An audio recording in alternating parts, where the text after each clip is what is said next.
चाहते, लेकिन ये तो रिस रहा है, नासूर बन गया, इसको कैसे नहीं स्वीकारेंगे। अगली खबर देखिए, ये खबर बहुत ध्यान से देखिएगा, ये खबर आपके मेरे जीवन को भी प्रभावित करने वाली खबर है। कैसे, आगे बताऊंगा आपको।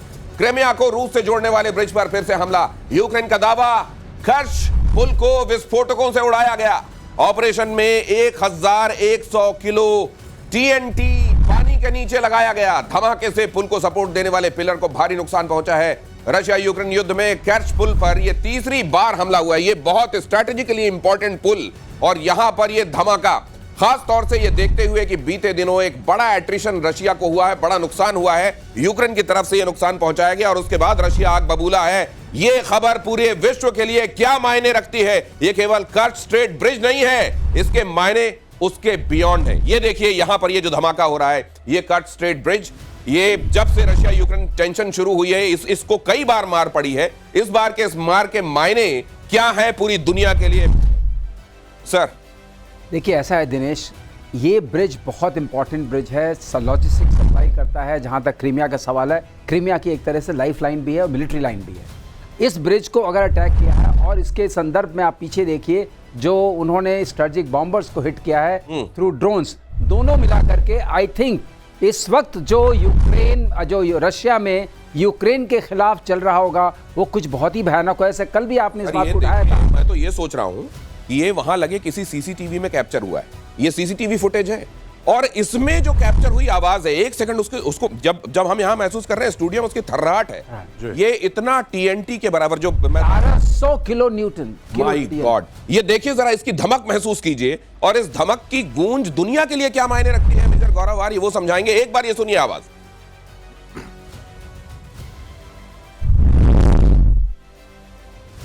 क्या मायने हैं सर इसके? देखिए, मैं आपको बताता हूं। एक तो वो है लाइन ऑफ कम्युनिकेशन होती है, लाइन ऑफ सप्लाई होती है, जैसा कि सर ने बड़ी खूबसूरती से बताया कि वहां पे ये पूरी लाइफलाइन थी। इसके अलावा अगर मैं आपको बताऊं कि इसकी क्या अहमियत है, ये अहमियत है कि ज़ेलेंस्की ने जब वो 40-41 एयरक्राफ्ट मार गिराए थे ड्रोन से, कल परसों की बात है, परसों की बात है, जब उसने मार गिराए थे, उसने दुनिया को एक संदेश दिया कि मैं 4000 किलोमीटर दूर मार कर सकता हूं, मेरी क्षमता है। हाँ, शायद मेरे पास वो बैलिस्टिक मिसाइल नहीं है जो मैं 4000 किलोमीटर दूर मार कर लूं, या वेस्ट ने दिए भी हैं तो वेस्ट अलाउ नहीं करेगा मुझे, लेकिन मुझे इसकी जरूरत नहीं है, मैं ड्रोन से ही कर दूंगा वो हमला। तो उसने करके दिखाया। अब उसने अचानक विद इन 48 आवर्स उसने एक और अटैक कर दिया, पूरा पुल उड़ा दिया। 1 टन प्लस टीएनटी उठा के उसने नीचे लगाया, टीएनटी नीचे पूरा उड़ा दिया। अब इसमें सबसे बड़ी बात यह है दिनेश, पूछने वाली कि साहब ये क्या करना चाहता है, किसके लिए कर रहा है? Is it just to harm the Russians? नहीं, इससे ज्यादा है। ये जो इसके वेस्टर्न पार्टनर्स हैं, वेस्टर्न पार्टनर्स को ये दिखा रहा है कि रशिया तुम्हारे लिए थ्रेट है और तुम्हारे थ्रेट का मैं सामना कर रहा हूं, मुझे फंड करो, मुझे सपोर्ट करो, मुझे हथियार दो, रूस से मैं लड़ूंगा। ये अपनी मार्केटिंग कर रहा है। ये मैंने परसों भी बोला था, मैं कल भी आज भी यही बात कह रहा हूं। ये ज़ेलेंस्की की मार्केटिंग, जो सबसे बड़ा जोखिम पूरी दुनिया जिसकी तरफ ध्यान दे रही है, और पता नहीं कितनी सतर्क है कि कभी भी ये वर्ल्ड वॉर की तरफ मामला चला जाएगा एक आदमी के इस तरह के पागलपन की वजह से। रूस की धमकी के बाद दुनिया में परमाणु हमले का डर। ये खबर देखिए, रूस बदल सकता है नो फर्स्ट यूज की पॉलिसी। छोटे परमाणु हथियार यानी टैक्टिकल न्यूक्लियर वेपन के यूज की पॉलिसी बदलने पर विचार। पुतिन ने कहा जरूरत पड़ी तो परमाणु हमला करेंगे, और पुतिन ने यह भी स्पष्ट कर दिया है कि अगर जरूरत पड़ी तो पहला हमला हम करेंगे। सर, ये तो बड़ा खतरनाक हो जाएगा दुनिया के लिए। Mutually assured destruction. ये कल ही हम लोगों ने कहा था और डिस्कस किया था। ये बहुत डेंजरस मोमेंट है इस पूरे 3 साल का जो युद्ध चल रहा है यूक्रेन और रशिया के बीच में, और इस वक्त जो छेड़छाड़ हो रही है, और जैसा गौरव ने बताया बिल्कुल सही है, ये छेड़छाड़ सिर्फ इसलिए हो रही है, जानबूझ के की जा रही है कि वेस्टर्न अटेंशन मिले। ये वैसे ही जैसे एक बच्चा अपने अटेंशन के लिए माँ बाप के सामने चिल्लाता है, अभी ज़ेलेंस्की वही काम कर रहे हैं। अपनी तरफ ध्यानाकर्षण करने के लिए ही has done 2 things which are very dangerous from global peace perspective. अब इसको देखना पड़ेगा पूरे संसार को। साथ में प्राइम मिनिस्टर स्टारमर का भी एक बयान आया है। कीथ स्टारमर क्या कह रहे हैं? हाँ, कीथ स्टारमर कह रहे हैं कि हमें तैयार रहना पड़ेगा। उन्होंने 2.5% रहा है, उन्होंने we have to be war ready. उन्होंने जिस तरह न्यूक्लियर सबमरीन्स बनाने क्या यूरोप ना चाहते हुए भी पूरा का पूरा आग में आएगा? एक बात बस कहना चाहूंगा, और अमेरिका भी आ जाएगा जो हाथ खींचना चाह रहा है इससे, क्या उसको भी आना पड़ेगा? यही बात बोलो। ये जो क्या सिचुएशन क्रिएट कर रहे हैं यूरोप जो वर्ल्ड वॉर 2 में हुआ था। इनिशियली अमेरिका वर्ल्ड वॉर 2 को ज्वाइन नहीं करना चाहता था, बार बार विंस्टन चर्चिल ने जाके रिक्वेस्ट करके और ऐसी सिचुएशन क्रिएट की, जब उनका वो आ रहा था, शिप आ रहा था और उसको यू बोट ने मारा, उसने उनको अपनी तरफ खींचा और पर्ल हार्बर ऑफकोर्स एक बड़ा मोमेंट बन गया। तो ये ना चाहते हुए भी वर्ल्ड वॉर की तरफ जा रही है क्या? आपको भी अंदेशे हैं मेजर गौरव? देखिए, मैं ये तो नहीं कहूंगा वर्ल्ड वॉर, लेकिन मैं ये कहूंगा कि ये फैल सकता है पूरे यूरोप में। और नेटो के चीफ ने ये बोला है कि 5% ऑफ जीडीपी का सारे नेटो कंट्रीज जो हैं अपना डिफेंस का बजट करें। किसी का 1%, किसी का 1.5%, he says no boss. 5% minimum GDP का चाहिए डिफेंस बजट, ये नेटो के जनरल सेक्रेटरी ने बोला है। तो आज की तारीख में यूरोप में होड़ लग गई है हथियार खरीदने की, सब लोग हथियार जमा कर रहे हैं और सबको पता है यूक्रेन के बगल में क्या, आप मैप देख लीजिए आपको पता लग जाएगा। आप मैप देख लीजिए, रशिया में जो सेंट पीटर्सबर्ग है उसके बगल में कौन सा देश है आप ये देख लीजिए। Russia goes right into Europe, northern Europe के अंदर घुस रहा है वो, ईस्टर्न यूरोप के अंदर रशिया इतना बड़ा है। तो अगर रशिया का ये जो आप कह रहे हैं ना वर्ल्ड वॉर, ये कम से कम यूरोप वॉर तो हो ही जाएगा और वो लोग भी मानते हैं। और पहले जो यूरोपियन कंट्रीज, भाई साहब जो ये कहती थी ना कि प्राइमरी थ्रेट चाइना है और सेकेंडरी थ्रेट रशिया है, अब वो लोग रिकैलिब्रेट कर रहे हैं, कह रहे हैं यार ऐसा ना हो कि प्राइमरी थ्रेट रशिया ही हो। चाइना तो जब होगा, चाइना क्या करेगा? सस्ते माइक्रोवेव बेच देगा, आपका माइक्रोवेव और वॉशिंग मशीन का मार्केट खराब कर देगा, कुछ आपसे इंटेलिजेंस की चीजें, आईपी वाली चीजें चोरी कर लेगा। और चाइना क्या करेगा? रूस तो वहां पे पहुंचा है, बम मार रहा है, कल बम मार सकता है रशिया, कल बम मार सकता है रशिया। पश्चिमी देशों में फिर से विश्व युद्ध का डर।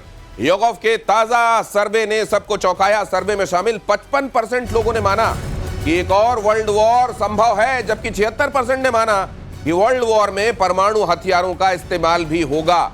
और अगर ये होगा तो फिर समझ लीजिए कि कैटास्ट्रॉफी क्या होगी, उसको शब्दों में नहीं बांधा जा सकता। लेकिन कहा जा रहा है कि वर्ल्ड वॉर, बहुत सारे लोग तो ये भी कहते हैं कि इट इज ऑलरेडी ऑन, ये और भड़क जाएगा। लेकिन ये पहले से चल रहा है, कम ज्यादा ये चल रहा है और देश भी कम ज्यादा इसमें मुलव्विस है पहले से। क्या मेजर आप भी मानते हैं ये बात? ये मैं मानता हूं। ये जिस तरीके का वर्ल्ड वॉर हम लोग समझ रहे हैं कि पूरी दुनिया आग में जलेगी, ऐसा नहीं होगा। लेकिन आप देखिए ना, एक तरफ इजराइल हमास का जिसमें ईरान तक शामिल है, जिसमें पूरा मिडिल ईस्ट जल रहा है, दूसरी तरफ ये रशिया यूक्रेन की लड़ाई जिसमें पूरे यूरोप में फैलने का अंदेशा है और पूरा यूरोप अपना डिफेंस का बजट बढ़ा रहा है। क्यों बढ़ा रहा है डिफेंस बजट? क्यों?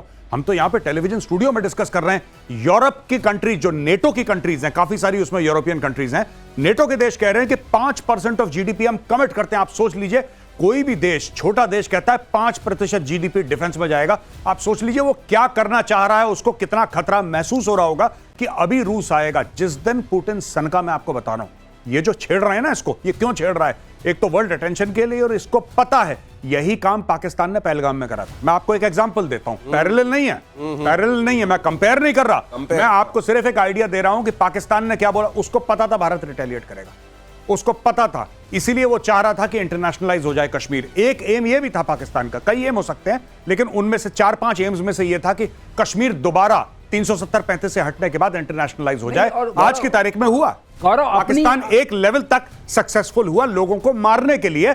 कश्मीर का इश्यू इतना इंटरनेशनलाइज नहीं हुआ, लेकिन हां, उसने भारत में आके इनोसेंट सिविलियंस को मारा, यह बात सच है। नहीं गौरव, ये भी तो था, पाकिस्तान को ये था अपने आप को हाइफनेट करना था भारत के साथ। भारत प्रॉस्पेरिटी में इतना आगे बढ़ रहा था, चौथे कदम में पहुंच रहा है इकोनॉमी में, but still they wanted to hyphenate and वो इंटरनेशनलाइज करना था। तो कैसे करेंगे?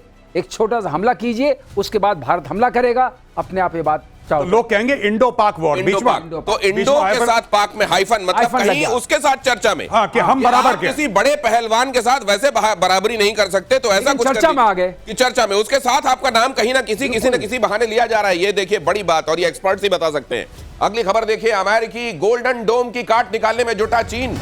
चीन ने नई स्टेल्थ टेक्नोलॉजी विकसित करने का दावा किया। स्टेल्थ टेक्नोलॉजी से लैस होंगे चीनी विमान और मिसाइल। चीन ने दावा किया स्टेल्थ टेक्नोलॉजी से मिसाइलों को ट्रैक करना बेहद मुश्किल होगा। चाइना के संदर्भ में तो वैसे मुझे ये लगता है कि वो स्टेल्थ, उनका कितना स्टेल्थ होगा मालूम नहीं, लेकिन इतना हर एक चीज के इर्द गिर्द इतनी धुंध और फॉग होता है कि वैसे ही हर चीज वहां स्टेल्थ ही होती है, उसके बारे में कुछ पता होता नहीं है दुनिया को। नहीं, मैं दिनेश आपको एक बात बताता हूं कि चाइना की डे 1 से स्ट्रेटेजी रही है, ठीक है, स्ट्रेटेजिक एम्बिगुइटी, बताना ही नहीं किसी को क्या चल रहा है। सब लोग सोचते रहते हैं अरे J-35 ऐसा होगा, J-20, किसी ने देखा नहीं है वो, ठीक है। दूर से शो में अगर कोई शो हो गया कहीं पे, एयर शो, उधर देख लिया, किसने चलाया है, किसने ऑब्जर्व करा है, कौन इसकी कॉकपिट में बैठा है, किसने उड़ाया है इसको, ये सब चीजें पता ही नहीं। किसको बेच रहा है चाइना, कौन खरीद रहा है, तो ये जो चाइना रखता है ना, और चाइना का जिसको हम लोग यूपी में कहते हैं ना भौकाल, चाइना ने अपना भौकाल बना रखा है अपना कि अरे चाइना चाइना चाइना की टेक्नोलॉजी फलाना। गोल्डन डोम, अच्छा दूसरी एक और बात आपने गोल्डन जो डोम, गोल्डन डोम के संदर्भ में हम चर्चा कर रहे हैं, क्या ये जैसे ये होता है, हम एक जमाने में ये भी होता था कि भाई इधर सचिन तेंदुलकर होंगे तो उधर से कौन होगा, क्या शोएब अख्तर होगा, वसीम, कुछ नाम जोड़ने की कोशिश होती है, क्या उधर से गोल्डन डोम एक नाम हमने सुना तो इधर से भी कि हम ऐसा स्टेल्थ कर देंगे और ये कर देंगे, ये वो भी है क्या? मैं एक बात आपको बताता हूं, ये गोल्डन डोम वगैरह एक हायर लेवल पे ठीक है, लेकिन अभी जो यूक्रेन ने करा रशिया के खिलाफ, उसमें कौन सा गोल्डन डोम काम कर लेता अगर होता तो? सही बात, होता तो। सही बात। और वो पता है क्या, वो शादी वाले ड्रोन जैसे हैं वो। वो जैसे शादियों में होते हैं ना ड्रोन जो खींचता है कि हाँ। मेरी हैरानी इस बात को लेकर भी है कि वो शादी वाले ड्रोनों के लिए भी उतनी सेंसिटिव जगह पर क्या रशिया के पास कोई एयर डिफेंस मैकेनिज्म नहीं था? ड्रोन इतने छोटे हो गए, अब क्या करेंगे? और ये मैं आपको एक और बात बताऊं, ड्रोन गए ऊपर, ड्रोन गए ऊपर, सीधा उसने जहाज में क्रैश करवा दिया, सारे जहाज जल गए। आप ये देखिए ना, ये गोल्डन डोम बिल्कुल बढ़िया है, स्पेस से कोई बैलिस्टिक मिसाइल आ रही है, इंटरकॉन्टिनेंटल बैलिस्टिक मिसाइल आ रही है, ऐसा आ रहा है वैसा, उस सब के लिए बहुत बढ़िया है ये, उसमें कोई डाउट नहीं है। वर्ल्ड का बेस्ट बनाएगा अमेरिका, बनाएगा। लेकिन भाई आजकल के थ्रेट्स तो दूसरे किस्म के हैं ना। आजकल के थ्रेट्स ये हैं कि आपने किसी वेबसाइट से ड्रोन ऑर्डर करे, मैंने ड्रोन ऑर्डर करे 50, मैंने उनको अपनी वर्कशॉप में अपने गैराज में मॉडिफाई करा, मेरे पास गन पाउडर है, मेरे पास प्लास्टिक एक्सप्लोजिव है, मैंने ड्रोन उड़ाया, जाके हवाई जहाज में क्रैश कर दिया, अब उसका गोल्डन डोम क्या कर लेगा? जब तक में पोलियो की वैक्सीन बनी तब तक में कोविड आ गया। जी दिनेश, ऐसा है, अगर आप डोम के अंदर ही हैं तो डोम क्या करेगा बेचारा? अब डोम के अंदर ही है तो डोम क्या करेगा? वही कह रहा हूं, अगर ट्रक वहीं घूम रहे हैं और उनके अंदर ड्रोन लेके घूम रहे हैं तो वो तो डोम के अंदर है तो डोम क्या करेगा? ये बड़ी बात है। ये अगली खबर देखिए, पुतिन के डर से कांपने लगा ब्रिटेन। ये खबर देखिए, अमेरिका से मांगे परमाणु हमले वाले फाइटर जेट। अमेरिका से F-35A लाइटनिंग फाइटर जेट्स खरीदने की तैयारी, परमाणु हमले में सक्षम है F-35A जेट्स। ब्रिटेन के पास केवल ट्राइडेंट मिसाइल से लैस पनडुब्बियां हैं जिनसे परमाणु हमला संभव है। उसके पास अमेरिका, रूस, चीन, भारत और फ्रांस जैसी त्रिस्तरीय परमाणु हमला करने की क्षमता नहीं है। जिसका सूरज कभी डूबता नहीं था, उसके ये दिन आए हुए। अब उग नहीं रहा सूरज, अब उग नहीं रहा है। हाँ, क्योंकि उन्होंने सही है, ठीक कह रहे हैं, उगता कम है सूरज, और सूरज कम उग रहा है। तब तक उग रहा था, ठीक ठाक उग रहा था, जब तक भारत की तरफ उन्होंने निगाह नहीं डाली थी। लेकिन ईस्ट इंडिया कंपनी के बाद उनके लिए अब ईस्ट ही खत्म है, सूरज उगी नहीं। जी क्या कह रहे थे आप? मैं ये कह रहा था कि जैसे ये न्यूक्लियर ट्रायड जो है सर, क्या ये बड़ा फॉर्मिडेबल, मतलब अगर किसी के पास ये ताकत है, जैसे अब जैसे पाकिस्तान के संदर्भ में हम बात कर लें कि उसके पास वैसी पनडुब्बियां नहीं है, और हवाई जहाज क्या कर सकते हैं वो हमने देख लिया। ये ट्रायड का होना क्या बहुत फॉर्मिडेबल बना देता है? किसी फॉर्मिडेबल ये बना देता है दिनेश कि आप हवा से भी मार सकते हैं, वो शक्ति आपके पास, जैसे स्ट्रेटेजिक बॉम्बर्स की हम बात कर रहे थे। और दूसरी, आप लैंड से साइलोज में हैं, तो साइलोज फिक्स होते हैं, वहां से आप लॉन्च कर सकते हैं, तो वो आपके पास शक्ति है। और तीसरी शक्ति है आपकी पनडुब्बियों की, जो बहुत बड़ी शक्ति होती है, क्योंकि पनडुब्बियों में क्या होता है कि वो कहाँ है, वो बहुत एक जो जान उस पनडुब्बी में है और बहुत कम चेन ऑफ कमांड को पता रहता है। नेवल हेडक्वार्टर्स में भी सबको नहीं पता रहता है, सिर्फ नीड टू नो बेसिस पर पता रहता है। तो अगर उसके अंदर आपकी परमाणु शक्ति है, तो जब सब कुछ नष्ट हो गया, आप टेक ऑफ नहीं कर सकते हैं, आपके साइलोस पर अटैक हो गया है, तब पनडुब्बी से निकलेगा। तो इसलिए ट्रायड ये अश्योर करता है सेकंड स्ट्राइक कैपेबिलिटी आपके पास है। अभी रशिया करने की कोशिश कर रहा है, वो कह रहा है कि हम फर्स्ट यूज में, तो इसको अपने दर्शकों को समझा देते हैं। देखिए, परमाणु वाले जो पहलवान हैं, उन परमाणु वाले पहलवानों में दो तरह की कैटेगरी है। एक परमाणु का पहलवान वो है जो किसी तरह एक थप्पड़ तो मार लेगा, लेकिन दूसरा थप्पड़ फिर से चलाने की या दूसरा दांव मारने की उसमें ताकत नहीं है। लेकिन वो न्यूक्लियर ट्रायड वाले, जिनमें हिंदुस्तान भी एक है, वो देश है जिनमें लगातार 1, 2, 3, 4 थप्पड़ मारने की कैपेबिलिटी। तो वो जो एक थप्पड़ लेके आया है, वो लेके तो आया है परमाणु वाला, लेकिन एक ही चला पाएगा, उसके बाद नहीं चला पाएगा। ठीक कह रहा हूं सर? अब ये देखिए, हमने यहाँ पर ये एक अंदाजा अभी वर्ल्ड ऑर्डर को देखते हुए अंदाजा लगाने की कोशिश की है मेजर गौरव आर्य। क्या इस तरह से बंटवारा होगा देशों का? क्या एक तरफ ही, और ये स्पेशल ग्राफिक बनाया है, बहुत कमाल का ग्राफिक है, इसके लिए हमारी टीम को साधुवाद। Britain, Israel, France, Poland, Sweden, Australia, दक्षिण Korea, America, Canada, Germany, Italy, Norway, Finland, Japan, क्या ये एक तरफ होंगे? क्या चीन, बेलारूस, सीरिया, रूस, ईरान, नॉर्थ कोरिया, क्यूबा दूसरी तरफ होंगे? क्या ये आइडिया लगता? अगर ऐसा होगा तो फिर मैं ये भी बात करना चाहूंगा कि हम अपना नाम किस तरफ कैसे देखें। जी, मैं आपको बता देता हूं दिनेश, ये ऑलरेडी है। ये होगा नहीं है आज की तारीख में जी। और एक लूज कोएलिशन ऑलरेडी बन चुका है। नेटो क्या है? नेटो तो वही है ना जो लेफ्ट हैंड साइड में है स्क्रीन जी पे। जी जी जी most of the countries are part of NATO, वही तो है। और राइट हैंड साइड में आप देखिए कि सबसे बड़ा वहां पे जो इकोनॉमिक सुपर पावर है वो चाइना है और सबसे बड़ा मिलिट्री सुपर पावर रशिया है वहां पे, और ईरान, ये जितने भी स्टेट है। अब मैं आपको बताता हूं भारत कहां है। G20 जब हुआ था, भारत ने बोला था कि अफ्रीकन यूनियन, भारत ने उसको परमानेंट मेंबर बनवाया मोदी जी ने जब स्पीच दी। भारत ये कह रहा है कि ना हम तुम्हारे साथ है ना तुम्हारे साथ, हम अपने साथ हैं। और भारत कह रहा है कि मल्टीपोलर वर्ल्ड है, बाइपोलर वर्ल्ड नहीं है जहां पे एक तरफ रशिया और चाइना है, दूसरी तरफ अमेरिका नहीं। भारत भी है। भारत अपने आप में एक उभरता सुपर पावर है और भारत अपने जो हमारे सपोर्टर्स हैं उनको साथ लेके चलेगा, इसलिए तो भारत इन्वेस्ट कर रहा है। तो भारत अफ्रीका में इन्वेस्ट कर रहा है, इसकी फौज में, आर्मी, ये सब क्यों कर रहा है? इसीलिए कर रहा है भारत। गौरव जो कह रहे हैं उसी को मैं सपोर्ट करता हूं कि ये जो हमने बाइनरी दिखाई है, तो ये बाइनरी नहीं है, दिस इज ट्राइनरी। अच्छा। 3 लेग्स, ओह। एक लेग पे भारत भी तो है, हाँ, और बाकी अफ्रीकन कॉन्टिनेंट के लोग हैं। राइट। हमारे जो ईस्ट लुक पॉलिसी थी, हमारी लुक ईस्ट पॉलिसी थी, उससे कनेक्टेड लोग हैं। तो ये सब भी तो एक, उनका भी तो एक बहुत बड़ा समूह है। तो ये भी समझ लीजिए कि अगर जो सुपर पावर्स, कथित बड़ी ताकतें हैं, वो ये चाहती हैं कि दुनिया बस 2 खेमों में बंट जाए, तो ऐसा नहीं होगा। भारत ने स्पष्ट कर दिया है कि भारत के हितों के हिसाब से जितने खेमे जरूरी होंगे और जितनी परतें, जितना लेटरल होना जरूरी होगा, भारत वो करेगा। और इसलिए आप यहां पर देख रहे थे, अगली खबर आपको दिखाऊं। ब्रिटेन को तो खैर ये चाहिए, उसको कब मिलेंगे, खतरा उसको दिखाई देने लगा है।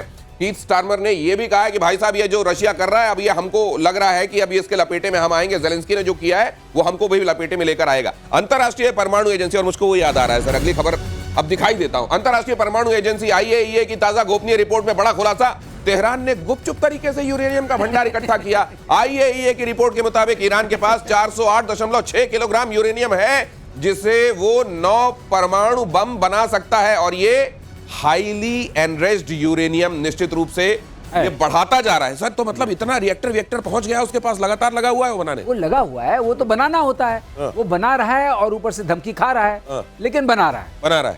और ये तो सर इजराइल तो कह रहा है कि हम, और अब ये तो अमेरिका ने भी कहा हुआ, अगर तुम बनाओ तो हम उन तमाम जगहों को जाके उड़ाएंगे। तो क्या अब इनके यहाँ किराना हिल्स देखने को मिलने वाली है क्या? देखिए, अब ये संभावना अगर उन्होंने की, आपने जो कहा था उसको और चिंगारी लग जाएगी। अभी चिंगारियां लग रही हैं। तो इन्होंने बोला है, गौरव ने, कि एक चिंगारी लगी जो आपने 40 स्ट्रेटेजिक बॉम्बर्स को मार दिया उससे, दूसरी लगी पुल उड़ा दिया, और तीसरी चिंगारी ये होगी। इसके बाद आप बताइए, वर्ल्ड वॉर 3 जो आप बोलते हैं, इसका मतलब participation of most of the countries. लेकिन ये सारी वॉर जो है आपने देखा यूरोप सेंट्रिक होती है।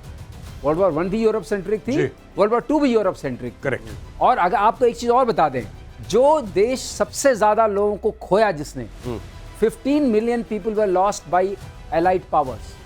जो एलाइड पावर्स थी वही जीती, और जो एक्सिस पावर्स थी उनके 5 मिलियन के आसपास लोग लूज हुए थे। तो सब मिला के जीता कौन?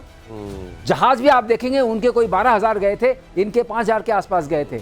लेकिन पॉलिटिकल एम जो वो लोग बात करते हैं ना, क्या खोया, क्या पाया, कितने जहाज गए, गए। जिसके पास होगा वही तो खोएगा। जो तो वैसे ही खड़ा हुआ, जिसके पास कपड़े होंगे उसी को तो उतार पाओगे। दूसरी चीज यह है कि पॉलिटिकल एम बहुत इंपॉर्टेंट होता है। कौन जीता? जैसे हमारे वाले इस द्वंद में जो पिछला हुआ था, उसमें भारत जीता था, क्योंकि भारत के सामने वो गिड़गिड़ाया कि रुको। तो इसलिए अब किसी को पूछने का हक नहीं है कि क्या खोया। खोया जो रखा था, खोया इसी काम के लिए रखा था ना, कि अपनी पॉलिटिकल एम को हम जीत सके। वैसे इसमें कई जगहों पे जो मैं देखता हूं, मेजर गौरव आर्य आप बताएंगे जी। कई जगहों पे क्राइसिस की परतें ऐसे उखाड़ी है तो नीचे से अमेरिका जैसा कुछ दिखाई दे। ये क्यों है? हर जगह देखिए आप। नहीं, आप पाकिस्तान की परत उखाड़िए, आपको नीचे चाइना मिलेगा। आप नॉर्थ कोरिया की परत उखाड़िए, चाइना। आपको क्या लगता है कि पाकिस्तान जो इतना दुनिया भर में दंदनाता फिरता है, उसकी खुद की औकात है?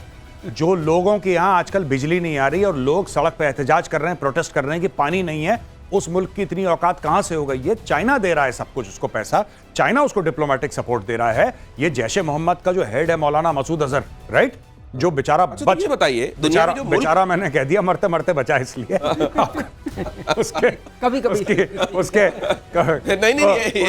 उसके भगवान करे अगली बार ऑपरेशन सिंदूर में उसके घर का बिल्कुल GPS लोकेशन बिल्कुल ब्रह्मोस वहीं पे घुसे।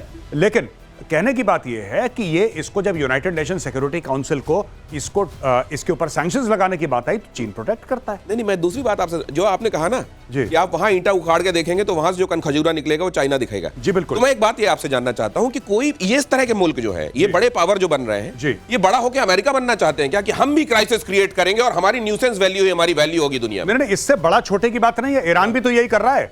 ईरान जब हिजबुल्लाह और हमास को सपोर्ट करता है, हुतियों को सपोर्ट करता है, और दुनिया भर में पूरे मिडिल ईस्ट में अपनी, ये तुर्की नहीं कर रहा। जो अहमद अल शरा है, जो सीरिया का प्रेसिडेंट है, he is supported by Turkey.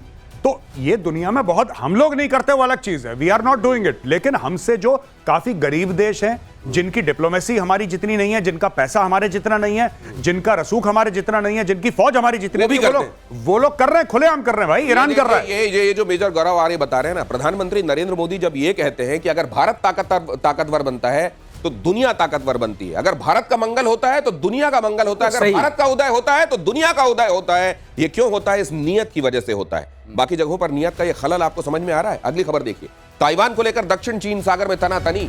Taiwan के पास चीन के 2 एयरक्राफ्ट कैरियर, 70 चाइनीज जहाज से ताइवान की निगरानी, 75 चाइनीज फाइटर से भी आसमान का सर्वेलेंस। ये लीजिए, इधर एक अखाड़ा और तैयार है। ये लोग दुनिया को जीने क्यों नहीं दे रहे? देखिए साहब, वन चाइना पॉलिसी है। चाइना कहता है कि ताइवान हमारा हिस्सा है। मैं इतिहास में नहीं जाऊंगा, लेकिन मैं आपको एक बात बताना चाहता हूं, जो अगर सुन रहा हो, जिसके पास भी डिसीजन मेकिंग कैपेबिलिटी हो, हम लोग तो टेलीविजन पे यहां पे आके अपनी बातें रखते हैं। एक बात कहना चाहता हूं, जब कश्मीर के चलते चाइना प्रॉपरली पाकिस्तान के साथ खड़ा है, जब उसके आतंकियों तक को बचाता है चाइना, और खुल के बचाता है। जब टीआरएफ के ऊपर सैंक्शंस होने वाले थे, तब चाइना ने मदद करी पाकिस्तान की। जब चाइना खुल के आ रहा है, तो अब ये वक्त आ गया है कि भारत भी ताइवान के साथ सीधा खड़ा हो जाए। आपको अगर वेपन सप्लाई करने हैं, आप क्यों नहीं दे रहे ताइवान को आकाश तीर? आप उसको क्यों नहीं दे रहे पिनाका? आप उसको क्यों नहीं दे रहे ब्रह्मोस? क्यों? वाई? आप दीजिए। देखिए, जब आप इनके लिए कांटे बोएंगे, जैसे ये आपके लिए कांटे बो रहे हैं, चाइना इस वक्त पाकिस्तान का इस्तेमाल करके भारत के लिए कांटे बो रहा है।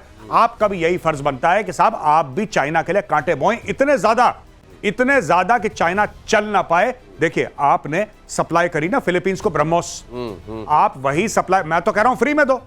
आपको क्यों सप्लाई करनी है? ये कॉन्ट्रैक्ट आएगा, फिर बाबूजी ये कागज लिखेंगे, फिर फाइल साइन होगी। आपको पता है ना कि चाइना की किसके साथ जिंदगी और मौत की दुश्मनी है। आपको सब पता है। जिसके साथ दुश्मनी है उनको सप्लाई करो, बोला आएगा ठोक देना तुम। चाइना यही कर रहा है, चाइना यही कर रहा है। आप ताइवान को हमारा एप्रीहेंशन ये होगा ना कि फिर पाकिस्तान के जरिए वो असर्ट करने की कोशिश करेगा। वो तो कर ही रहा है भाई, वो तो कर ही रहा है पाकिस्तान के थ्रू असर्ट। वो कौन सा नया काम कर रहा है? गौरव की बात से सहमत हूं। आपको ये करना ही पड़ेगा। ताइवान को रिकॉग्नाइज करिए, उसको सपोर्ट करिए, उसको हर तरह का सपोर्ट दीजिए, क्योंकि वही कांटे लाएगा। और एक बात और बता दूं, ये जो चाइना करने की कोशिश कर रहा है, चाइना कभी भी ताइवान पर विजय नहीं पा सकता। ताइवान की सबसे बड़ी जो दोस्त है वो उसकी टेरेन है। उसका 2/3 टेरेन माउंटेनियस एंड फॉरेस्टेड है। टेरेन और सेमीकंडक्टर्स बचाएंगे क्या उसको?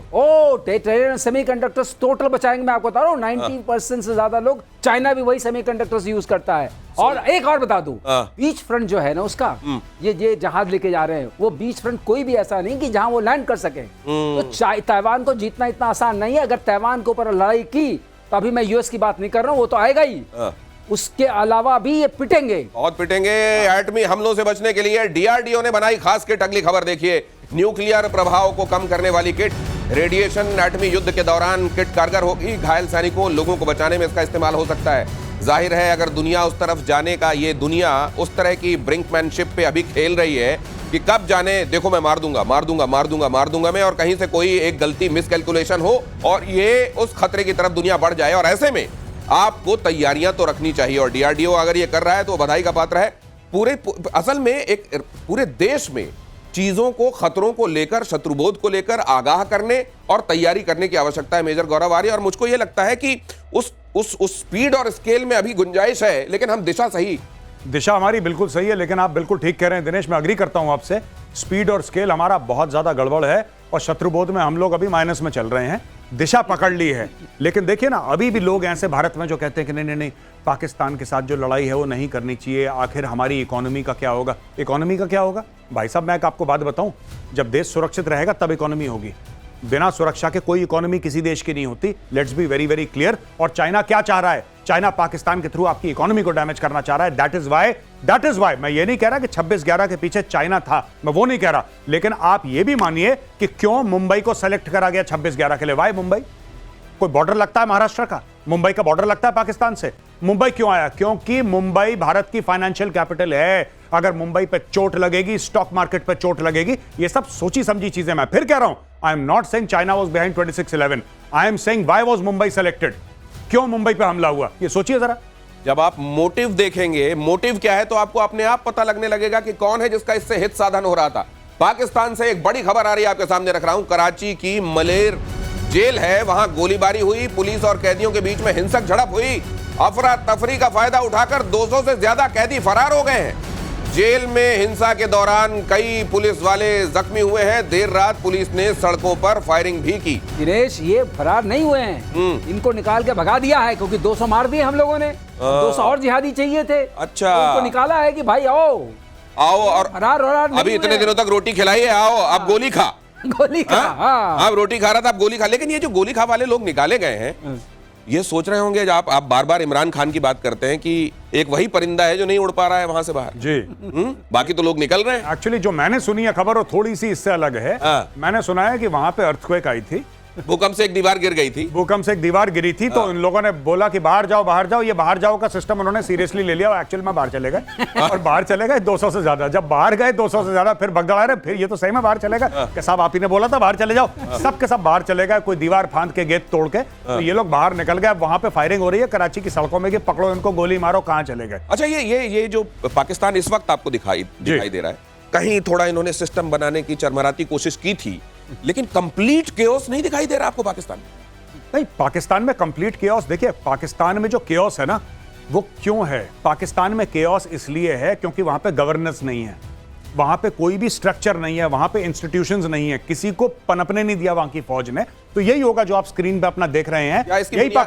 इसकी बुनियाद में यह है कि वहां नियत नहीं है, वहां पे नियत नहीं, वहां पे कुछ भी नहीं है बेसिकली पाकिस्तान में ना। They don't want anything. Civil society और सिविल स्ट्रक्चर जो होता है, सिविल गवर्नेंस का, दैट्स ऑलमोस्ट मिसिंग। देखिए ना, अगली खबर भी वही बता रही है। बलोचों के हमलों से तिलमिलाई पाकिस्तानी सेना, भारत पर लगाया विद्रोह भड़काने का आरोप। डीजी ISPR ने बलूचिस्तान को पाकिस्तान का अभिन्न अंग बताया। बलोचों ने खुद की आजादी का ऐलान कर रखा है। लीजिए, अब हर जगह उनको भारत ने इतना तगड़ा मार दिया है। दिनेश, ये बहुत मुझे सुकून लगा। हाँ। बलूचिस्तान हमारा अभिन्न अंग है। अभिन्न हम अभी तक हम कश्मीर को लेकर बताते रहे उनको। अब हमेशा बोलते थे ये POK हमारा अभिन्न अंग है। अब वो ये भी कह रहे हैं बलूचिस्तान में गड़बड़ी के हिंदुस्तान के हाथ होने के हम सबूत देंगे। ये हम करते रहे पहले। ये देखिए साहब की बात है, ये भारत और बलूचिस्तान का, अगर आप कैमरा से थोड़ा सा जूम कीजिए जरा, एक बड़ा मैसेज है जो मेजर गौरव आर्य देना चाह रहे हैं। हमारे दिल में बलोच भाइयों के लिए ये स्नेह और सम्मान है। ये बलूचिस्तान इंडिया फ्रेंडशिप का ये फ्लैग है और ये मेरे पास रहता है। It's always here with me, मेरे साथ रहता है ये, और मैं अपने पास रखता हूं इसको, और ये हमारे दिल के पास रहता है। This is always there and I wear it very often. आज मैं कैरी कर रहा था तो मैं ये दिखाना चाहता हूं कि इस प्रकार से है ये, और एक बड़ा संदेश है जी। और अगर यहां पर ताइवान को लेकर बात हुई है तो बलूचिस्तान को लेकर भी यहां से बार बार कहा गया है इस बात को कि अब एम्बिविटी खत्म होनी चाहिए। अब बड़े क्लियर डिमार्केशंस और बहुत क्लियर पाले खिंचे हुए होने चाहिए कि ये इधर हमारे दोस्त हैं और इधर हमारे शत्रु हैं, और उसके बाद अपना काम हमको करना चाहिए। ये अगली खबर आपको देखिए और गहराई से समझाएगी। पाकिस्तान का आतंकी चेहरा फिर से बेनकाब। शहबाज का करीबी लश्कर कमांडर के साथ दिखाई दिया। पाकिस्तानी पंजाब प्रांत का स्पीकर मलिक अहमद आतंकी के साथ रैली करता दिखाई दिया। आतंकी सैफुल्ला कसूरी के साथ रैली में हिस्सा लिया गया। लश्कर का डेप्यूटी हेड है सैफुल्ला कसूरी। आतंकी सैफुल्ला ने रची थी पहलगाम हमले की साजिश। अब ये देख लीजिए आप, ये जो कहते हैं ना कि समझ में नहीं आता कि लोटे में पानी है कि पानी में लोटा, ये वो वाला हाल है इनका।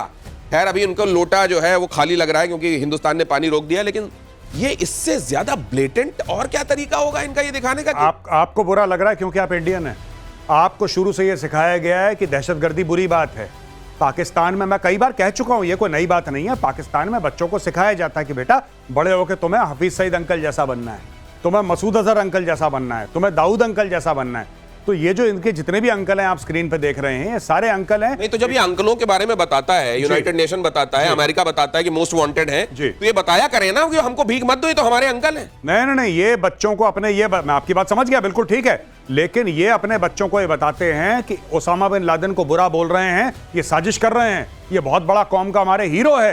ये मुशर्रफ के डायलॉग्स हैं, ऑन रिकॉर्ड है, मुशर्रफ ने बोला है बिल्कुल सही कि ओसामा बिन लादेन हमारी कौम का हीरो है, ये उसने बोला है, मुशर्रफ ने बोला नहीं, मुल्ला उमर से ओसामा बिन लादेन से हर एक तरह की गड़बड़ी यहां पाने के बावजूद वो जो पूरी दुनिया में गड़बड़ियों को दूर करने का ठेका जिसने लिया हुआ है वो फिर से दे देता है इनको, लोग एक दिन और जियो। ऐसा है कि ये तो गढ़ ही है ना, यही तो जन्म लेते हैं ये लोग, यही बड़े होते हैं, यही गढ़ है। एक आप सिंदूर की सबसे अच्छी बात क्या रही? सबसे अच्छी बात ये रही कि ये अब खुल के सामने आ गया कि state actors, non state actors, semi state actors, ऐसी कोई चीज ही नहीं है।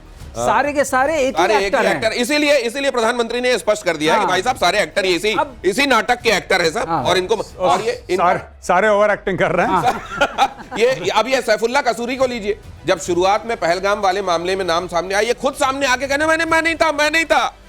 अब थोड़े दिन की जिंदगी मिल गई है, मेरे ख्याल से राशन खत्म हो गया घर में, तो फिर दुकान के लिए निकल पड़ा है, शटर खोल दिया इसने। और ये कसूर से ताल्लुक रखने की वजह से कसूरी नाम, मुझको लगता है अगला ब्रह्मोस का निशाना कसूर होने वाला है। कसूर को भी पढ़ना बैलेंस रह गया, अभी इनको पढ़ना चाहिए। ये देखिए, ये जिसके साथ वो स्टेज पे बैठा है वो पंजाब असेंबली का स्पीकर है पाकिस्तान में भाई। पंजाब असेंबली के स्पीकर के सामने बैठा और वो पंजाब असेंबली के स्पीकर से पूछा कि आप इनके साथ क्यों बैठे हैं? कह रहे हैं इनके खिलाफ कोई प्रूफ छोड़ना है, ये तो अच्छा आदमी है। वो कह रहा अच्छा आदमी है, और फिर वो यूनाइटेड नेशन से डेजिग्नेटेड टेरर, अच्छा आदमी है, कोई प्रूफ छोड़ना है इसके खिलाफ, और तो हम दोनों कसूर के, तो हमारा तो रिश्ता बनता ही है। वो ग्राही बन रहा है उसका। ये इनके हाल है पाकिस्तानियों के भाई। ये है पाकिस्तान के भोलारी एयरबेस की नई सैटेलाइट इमेज आई है, वो भी दिखा देता हूं। ऐसा है ये जब इस तरह के आपके कर्म होंगे तो जो आपकी तरफ आप जो अट्रैक्ट कर रहे हैं वो दिखा देता हूं।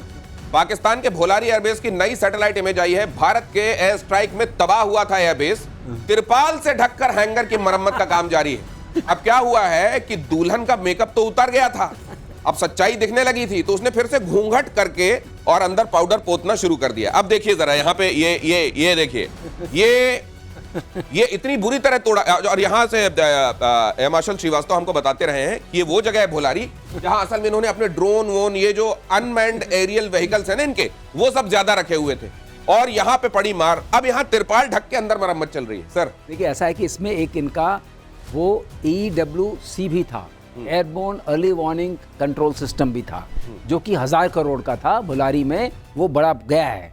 तो अब वो तिरपाल ही ढका जाएगा और अंदर सारा माल चला गया। इसी जगह पर आपको एक चीज़ और बता दें, यहाँ पर कम से कम इनके 50 से 60 सैनिक हलाक हुए होंगे, जो शब्द ये इस्तेमाल करते हैं, और 1, 2, 4, 5 अफसर जरूर गए होंगे। ये ऐसा नहीं कि ऐसे मामला ऐसे निपट गया होगा। तो अब 50। हाँ, क्योंकि उतने लोग काम करते हैं हैंगर में, इतने से कम काम नहीं करते हैं। जब इन्होंने अटैक किया वो सारे के सारे वॉर टाइम था, उस वक्त वो लोग वहाँ काम कर रहे होंगे, उनके बहुत सारे इक्विपमेंट गए होंगे। ये जो नुकसान हुआ है इसको भरपाई करने में अभी लगेगा, एक आध जनरेशन लग जाएगी। इधर गौरव आ रही है, पर्दा है, पर्दा नशी को बेपर्दा जो कर दूं तो हाँ, ये पर्दे में मुनीर मेरा नाम नहीं, मुनीर फील्ड मार्शल मेरा नाम नहीं। ये देखिए, इसके लिए आपको बड़ी मोटी चमड़ी चाहिए और बेशर्मी की इंतहा चाहिए। बेशर्मी जो शब्द है ना, वो भी जब आपके सामने शर्मा जाए, वो आपको होना पड़ेगा पाकिस्तान होने के लिए। बेशर्म पाकिस्तान का एक और फर्जीवाड़ा देखिए। श्रीनगर एयरपोर्ट को लेकर झूठ फैला रहा है पाकिस्तान, एयरपोर्ट को नुकसान पहुंचाया है हमने कह रहा है, फोटोशॉप से प्रोपेगेंडा फैलाने की कोशिश कर रहा है। और ये भी देख लीजिए जरा, पाकिस्तान में एक और इन्फ्लुएंसर की हत्या कर दी गई। चरित्र देख लीजिए, चाल तो उसकी मैंने आपको दिखा दी, चरित्र देख लीजिए। पाकिस्तान में एक और इन्फ्लुएंसर की हत्या हुई, इस्लामाबाद में 17 साल की सना यूसुफ। ये बेचारी कलमा ही पढ़ती होगी ना जी, ये तो कलमा ही पढ़ती होगी जी। देखिए, इसको मार दिया, उसका मर्डर कर दिया, घर में गोली मारकर की गई हत्या। 17 साल की लड़की। सोशल मीडिया पर सना के 4 लाख से ज्यादा फॉलोअर्स थे। कई लोग इस बात को लेकर रश्क रखते थे, बड़े खुले तरीके से वो बातें सामने रखती थी, किसी को रास नहीं आया। बर्थडे वाले दिन उसको, सर ये है पाकिस्तान। वेरी असली चेहरा। देखिए, मर्डर दुनिया भर में होते हैं, अगर कोई कहे यूएस में नहीं होता, चाइना में नहीं होता है, भारत में नहीं होता, तो ऐसी बात नहीं। इसको मारा क्यों? कारण यह है कि why was she killed? She was killed because she was a young woman, she was killed because she was independent, और क्योंकि उसकी अपनी राय थी और उन्होंने बोला कि साहब ये तो ऑब्सिनिटी है, ये तो फहाशी है, इसको मार देना चाहिए। This is a type of an honour killing that has happened in Pakistan. Honour killing जबकि हम अलग एक कॉन्टेक्स्ट में यूज करते हैं, मैं अलग कॉन्टेक्स्ट में यूज कर रहा हूं कि भाई किसी को लगा कि इससे हमारी इज्जत खराब हो रही है, लड़की कैसे अपना चेहरा दिखा रही है, ठोक दिया उसको। ये देखिए आप। और आप कहते हैं आप ईमान लेकर आए हैं इसलिए आप मुसलमान हैं। पाकिस्तान के लोग तो मुझको लगता है शैतान पर ईमान लेकर आए। बहुत धन्यवाद सर प्रतिशोध में हमको ज्वाइन करने के लिए। आज के लिए इतना ही, कल फिर हाजिर होते हैं आपके सामने।